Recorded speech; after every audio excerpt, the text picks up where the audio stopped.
หึงนี่เจ็บก็ให้เจ็บนะอย่าไปโจมตีหนึ่งว่นหึงจักถึงอนัตตาเจ็บโอ้อนัตตาโอ้แต่เก่าเจ็บก็ให้เจ็บเป็นของเก่าอนัตตาเจ็บก็เจ็บโอ้เก่ามีอนัตตาลืมนะวิปัสสนาภาวนาอุทุนัมติงโหนัมจัมวิสีสีนาติเอตินาติวิปัสสนาวาไหนวิสีสีนะเอาอารมณ์อันตาโกนผีสางเขาด้วยอำหันนั่นสิเลปัสสติ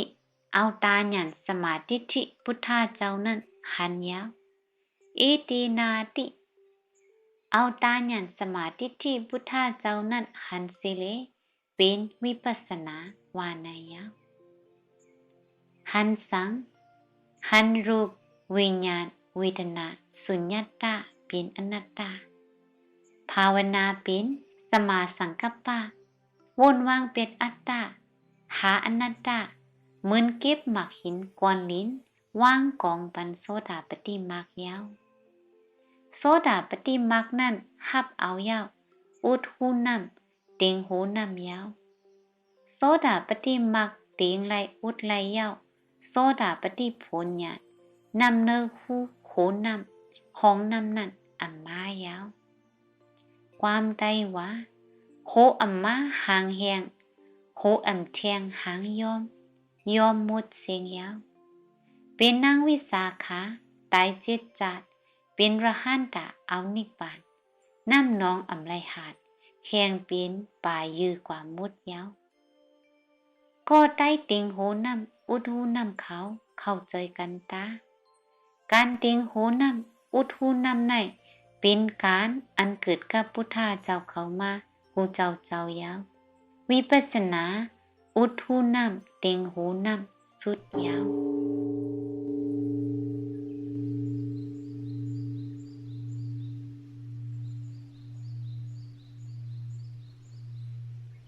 หันที่เป็นอะไรนะหันที่เป็นอัตตาว่าเป็นเก่ามีเก่านี่เป็นขาเก่าเจ็บนี่เก่ามีขาเจ็บนี่นะหูเข่าเก่าเจ็บนี่ก็มีหูเข่าเจ็บนี่เป็นหูเก่าไข่ก็มีหูไข่อันนี้เป็นของอัตตานะอันไข่นั่นมีหูมีอันเจ็บนี้ขานี้ขาหูเข่านั่นเป็นของอัตตาใจเช่นนั่นเนี่ยมันเฮ็ดชาหาบ่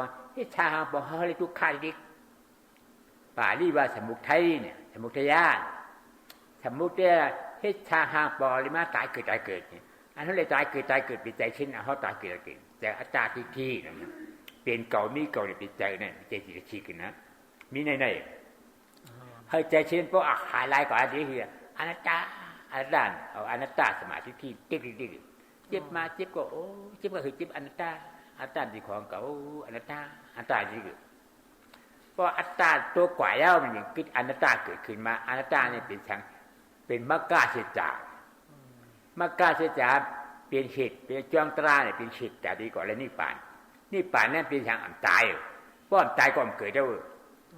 ดีอันตายเกิดได้ทุกข์นั่นเป็นคนตายเกิดเป็นงูเป็นม้าเป็นเมี้ยวเป็นผีชายเกิดอันนั้นเป็นทุกข์เพราะอันตายมันเกิดแล้วก็ทุกข์ก็เมี้ยวเพราะทุกข์เมี้ยวก็เป็นทางเป็นชุกข์เป็นทางนิพพานเนาะเดี๋ยวเจ้าป่องใจเจ็บกันเจ็บจะต้งอย่างหนึ่งพอมันที่ให้ด้วยอย่าไปโจมตีหนึ่งเนี่ยเจ็บกันเจ็บนะอย่าไปโจมตีหนึ่งว่นหึงจักถึงอนัตตาเจ็บโอ้อนัตตาโอ้ใจเก่าเจ็บกันเจ็บใจของเก่าอนัตตาเจ็บกันเจ็บโอ้เก่ามีอนัตตาเรื่องนะ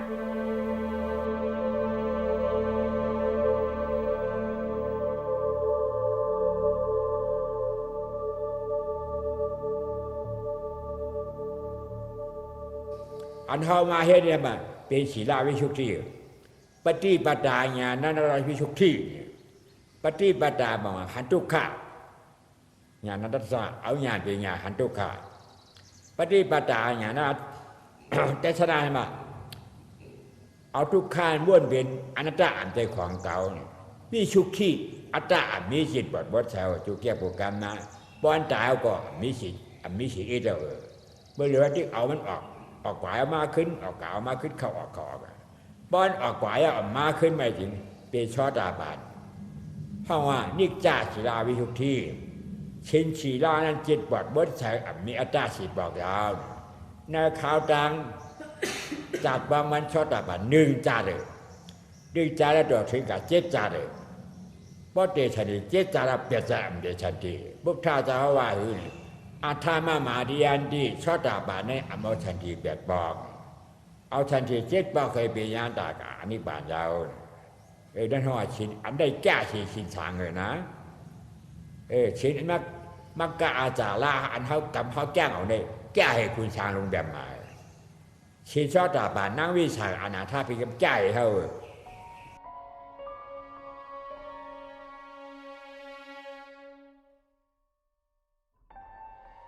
ชินอาหารจากเขาเจ้ากูเจ้าสันนิบุตรมามอกกันนั่งอุปราวิชีมาเขาตอนฉันแก้ให้ชินอนาการเลยที่แก้ละนี่มันได้จ่ายรู้มันตายทำได้ที่ก่อนตายก็เปิดมันนำตายจังทำเกิดจังว่าบุตรจาทุกข้าวนี่ปานังปรามังสุขังนี่ปาน้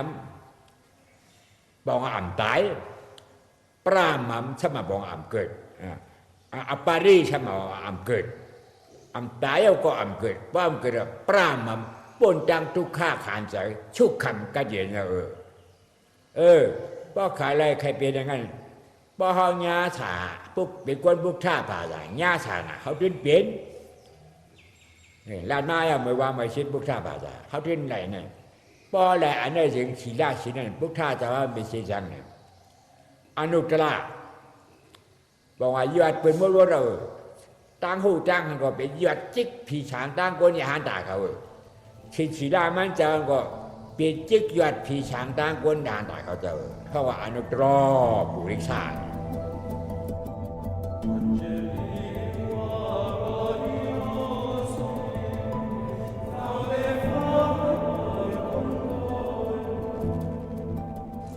เจนะหัมกามัมกรอมิบอกเขาใครเป็นช้างก็เอาชัตติสมาธิน้ำหน่ายเฮ็ดติ๊กได้เป็นช้างยาวเจนะหัมกามัมกรอมิเกาใครมาไกลผลเอาสมาธิสมาสกปะเป็นยาสองตัวน้ำหน้าสีเฮ็ดติ๊กแต่ไกลบากเป็นผลกว่านี้ป่านยาวเนี่ยความจะพาวเนี่ยใจประวันที่มลาดประวันที่ผู้ขี่สังผู้อีเมลผู้mình đang mà coi mà còn hú mình này thì giờ cho có mà mấy này mồ la này bom đây đây mình mà đây mình cả được hư mình cả này mà nó này phụ bong vẹt bong bỏ กิดvẹt bỏ tái bị áp trả mình hú bộ vấn thi của mình năm nay mình mang được cái này mèo nó này khao yao cáiเข้าบอกว่าเกิดออกบอกว่าตายเกิดตายอัมบาได้เป็นอัตตาแมวหูแมวเป็นอัตตาโปนที่เป็นเนี่ยมาปีเมืองเจ็ดชิดปีปลายวันนี้เป็นหมาเจ็ดชิดปลายเปลี่ยนไปทุกวันเลยแต่กะเขาเยอะกี่เขาได้เปลี่ยนได้ประมวลผู้เขานะประมวลที่เนี่ยตัวประมวลที่ย่ามที่บาลูกวันเลยเฮ้ยย่ามไม่หมาหูการโกนรู้ประมวลที่หูการโกนรู้เวลาฉันก็หูเวลาฉันก็ยินเนี่ยมีมา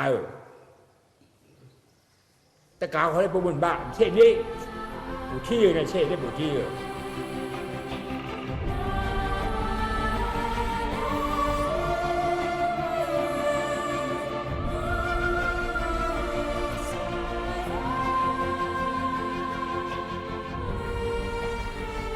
อันเขาหาขู่ก่อขู่กวนผาดเทินผาดเย่เบียทีเปจีคู่ของเพื่อนคำเพื่อนยีหลุดมีผู้ยาวออกกันมานั่งกรรมฐานปฏิบัติอยู่นี่เขาหลู่ฉังเขาใครฉังวัฒนธรรมสิ่งเขาหลู่เลยนิบาทที่ยังดีเหลียวการที่เราทั้งหลายได้จากบ้านจากเรือนจากทรัพย์สมบัติต่างๆแล้วมานั่งปฏิบัติตรงนี้เราประสงค์อะไร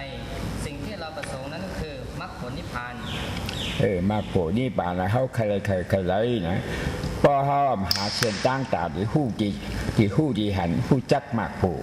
หันมากโผล่นั่นแต่เขาที่เอาอะไรก่อนมีนี่พอหาเชิญตั้งหู้หันมากโผล่เย้านี่หันเล่าหู้เย้านี่เขาอยากเอาอะไรนี่มรรคผลนิพพ ถ้าหากว่าเราไม่รู้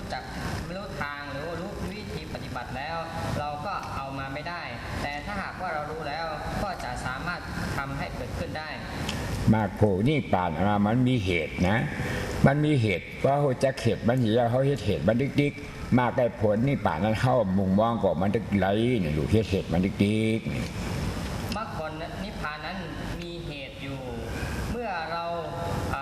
รู้จักเหตุแล้วก็สร้างเหตุนี้ขึ้นไปเรื่อยๆแล้วมรรคผลนิพพานนั้นก็จะเกิดขึ้นมาเพราะเขาเขาจะหาเหตุมากโผนี่ป่านนะเขาจะมีอยู่ไกลๆเนี่ยมีอยู่ในเหตุทุกข้าเหตุทุกข้าเป็นไปเป็นอัตตาตีอยู่เช่าในเหตุทุกข้าดิกๆอ่ำจังป้นเหตุทุกข้ามากโผนี่ป่านย้อนเอาก่อนจังคือเอาถ้าหากว่าเรานั้นไม่รู้จักเหตุแห่งมรรคผลนิพพานแล้วเราก็พ้นไปจากเหตุแห่งอัตตาไม่ได้เมื่อเราอยู่บนเหตุแห่งอัตตาเราก็จะมีความทุกข์อยู่เสมอไปก่อนเปิดเนี่ยเขาหลูจะเหตุมากโผเนี่ยเหตุมากโผเนี่ยเป็นช้างเนี่ยเป็นอนัตตาพวกเจ้าจะว่าคือเนี่ยอนัตตินั่ง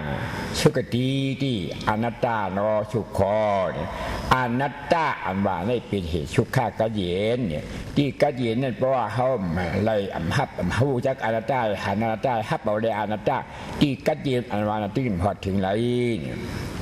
เหตุแห่งมรรคผลนั้นก็คืออนัตตาซึ่งมีบาลีว่าอนัตเตนะเป็นต้นคือเหตุแห่งมรรคผลหรือว่าที่สงบเย็นนั้นก็คืออนัตตานี้ถ้าหากว่าเราไม่รู้เหตุแล้วความสงบเย็นนั้นก็เกิดขึ้นมาไม่ได้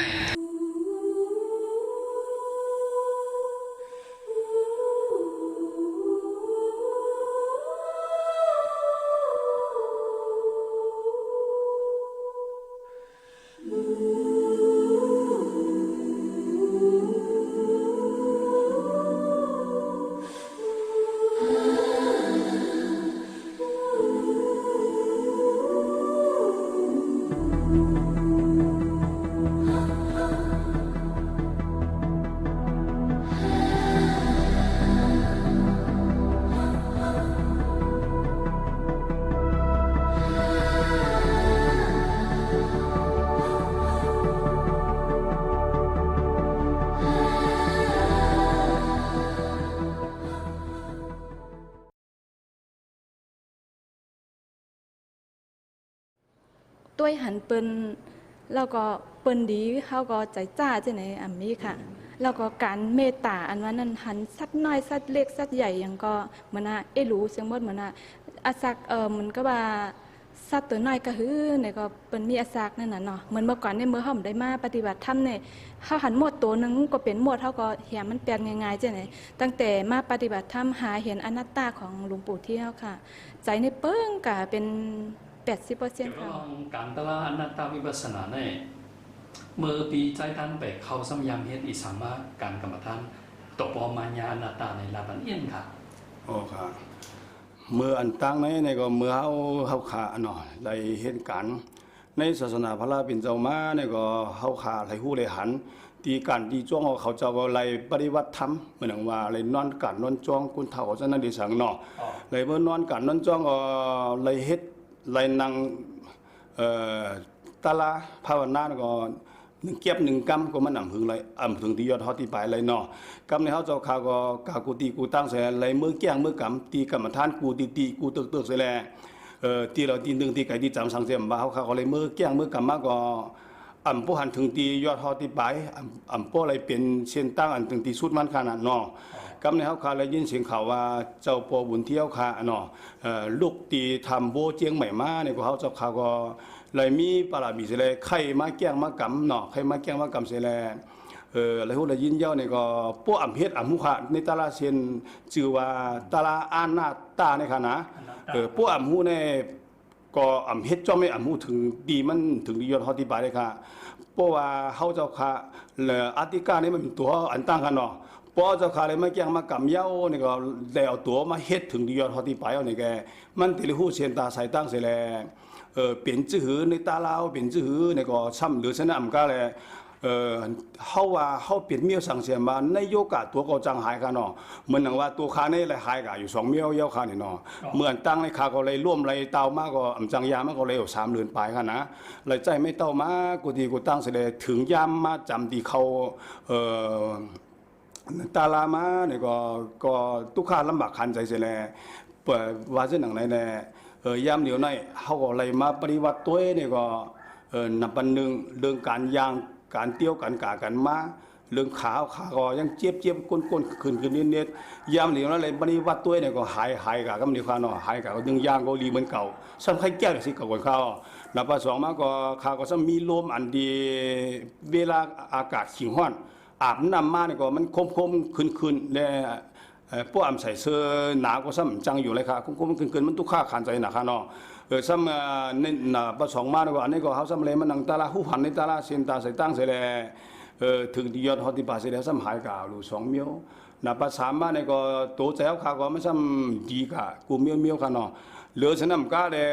ก็เราพูดเราเสียสังเสียมมาครับก้นเราสังเสียมมาครับในเมืองใต้ตั้งออกโค้งในเนี่ยเขาเจ้าค่ะซ้ำคุกอะไรใครจะถึงเขาเจ้าค่ะที่ก้นอ่ำยามอะไรปฏิวัติถึงที่ตลาด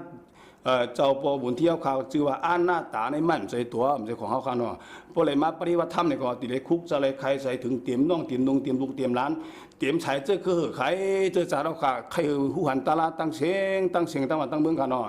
เพราะว่าขย้อนทำนำผู้ค่ะในปังตลาดเจ้าปู่เที่ยวค่ะมาจัดเหตุดีเมษายกำในเป็นปอกกำที่3กันเนาะเพราะว่าอยู่ดีส่วนตัวนั่งผู้เขาอันไรนั่งตลาดในมีมาเจอมาพัฒนาขึ้นมาเจอพ่องค่ะอันไรนั่งตลาดในกว่าว่าดีขึ้นน้ำค่ะใจเย็นขึ้นค่ะเนาะแล้วก็เห็นอันผิดก็น้ำขึ้นค่ะหันมาหน้าตัวเองแหหันเดี๋ยวหันพิษมาเหมือนตั้งค่ะเนาะมันก็หันขึ้นน้ำค่ะหันใจเจ้าเก่าอันพิษนั่นแหละค่ะเนาะหันน้ำแล้วก็ดีขึ้นน้ำค่ะหันอัตตาและอนัตตามันปีขึ้นชัดเจนค่ะแยกก็ง่ายหน่อยค่ะค่ะก็ดีเลยเก่าเมื่อก่อนเยอะค่ะเหมือนตั้งในห้องหุ้งค่ะเนาะคู่เลยเหมือนนั่นเด็ดตอนนี้รู้สึกว่าดีขึ้นน้ำค่ะ